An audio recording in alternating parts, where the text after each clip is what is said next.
वेदांत कोई पाप नहीं जानता, वो केवल त्रुटि जानता है। और वेदांत कहता है कि सबसे पहले त्रुटि यह कहना है कि तुम कमजोर हो, तुम पापी हो, एक तुच्छ प्राणी हो और तुम्हारे पास कोई शक्ति नहीं है और तुम ये वो नहीं कर सकते। वेदांत एक निर्देशक है जो इंसान के हितकर पहलुओं का प्रमाणित भाव प्रस्तुत करता है। आत्ममंथन की प्रक्रिया से उत्पन्न ऊर्जा सृजन की कड़ी को प्रबल व दृढ़ करने का माध्यम है। इसी ऊर्जा का तात्पर्य वेदांत है। वेद हमारे संस्कृति की धरोहर है। हिंदुत्व का सिद्धांत प्रमाणित सूत्र वेदों में प्रस्तुत है। वेदों के आकलन का गौरतलब भाव मानव का प्रशस्तीकरण है। समष्टि का प्रत्येक जीव, पूरी प्रकृति का उद्घोषित मूल्यांकन करता मनुष्य ही वो प्रकाश है जो अपनी ऊर्जा समेटकर जन्मांतर के पास को मुक्त कर सकता है। मनुष्य के लिए असंभव कुछ भी नहीं। ईश्वर की प्रतिछाया का वास रहता है इंसान में। इंसान स्वयं में एक संपूर्ण जीवात्मा है। लक्ष्यहीन इंसान स्वयं पर प्रश्न उठाता है। एक प्रबल निर्देशक की कमी का बोध इंसान को उसके अंतरात्मा से उसे पृथक करता जाता है। अगर आदमी खुद में वेदांत को पहचानने की कोशिश करे, अपने आत्मगुण के प्रवाह की दिशा पकड़ ले, तो निश्चय ही पथहीनता प्रकाशहीनता का प्रश्न उसके मन से मिट जाएगा। वेदांत एक अन्वेषक है जो किसी को आक्षेप नहीं करता, अपितु समान रूप से सब में विचरता है। दिवा के प्रभात की तरह है वेदांत, जो आपके आवरण व अंतस के अंधेरे को मिटाने हेतु जागृत पृष्ठभूमि आपके ही अंतस्थ में दिखाता है। आप उसकी रोशनी में अपने अंतस के महामंडल को पहचान पाएं। वेदांत एक प्रेरणा स्रोत है। आप स्वयं के अभिमुख होकर अपने आंशिक वक्त के मूल साख को फलीभूत करो। जो भी करो सार्थक करो। वेदांत नवजीवन का मार्ग बताता है। कायाकल्प का अभिप्रेरक वेदांत कोई पाप नहीं जानता, वो केवल त्रुटि जानता है। और वेदांत कहता है कि तुम सबसे बड़ी त्रुटि यह कहना है कि तुम कमजोर हो, तुम पापी हो, एक तुच्छ प्राणी हो और तुम्हारे पास कोई शक्ति नहीं है और तुम ये वो नहीं कर सकते। इंसान भावनाओं का एक पिंड है। भावनाओं से उत्पन्न इंसान सद्वृत्ति और दुष्वृत्ति में विचरता है।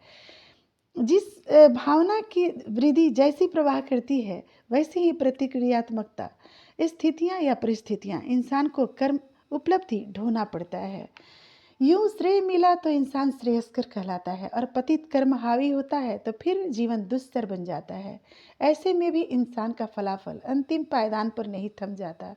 उसके हिस्से का वक्त उसके अवसर के लिए आता है। पुनः ज्योतिर्मय होने का गुर जो नित्य का प्रभात सिखाता है। गिर जाना बहुत बड़ी घटना नहीं है, उठकर पुनः संभलना बड़ी बात है। विषय को उपयुक्त व सकारात्मक मोड़ से बढ़ाते जाना बड़ी बात है। गलतियां लगभग सबसे होती है, पर प्रतिक्रियात्मक विभिन्नतावश नज़ारे तब्दील दिखाई पड़ते हैं। अपनी गलतियों की विवेचना स्वयं ही करो और स्वयं ही अपनी त्रुटियों को निखारो। व्यवहारिकता के छद्म प्रभाव में मत उलझना। जिंदगी आपकी है, वक्त आपका है, कर्म आपके हैं, तो प्रतिक्रियात्मक प्रभाव के लिए भी प्रमुख आप ही हैं। चेतना जब खुद को पहचान जाए तो वो अन्यत्र क्षुधा नहीं तलाशता।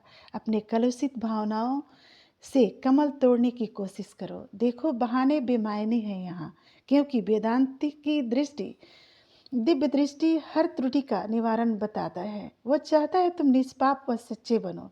दृढ़ता बरकरार रखते हुए अपनी भावनाओं का तर्कस आप संभालो। कर्मठता ही इंसान का सबसे बड़ी खूबी है। इसी महत्वपूर्णता के दम पर इंसान अपने होने का गौरव पाता है।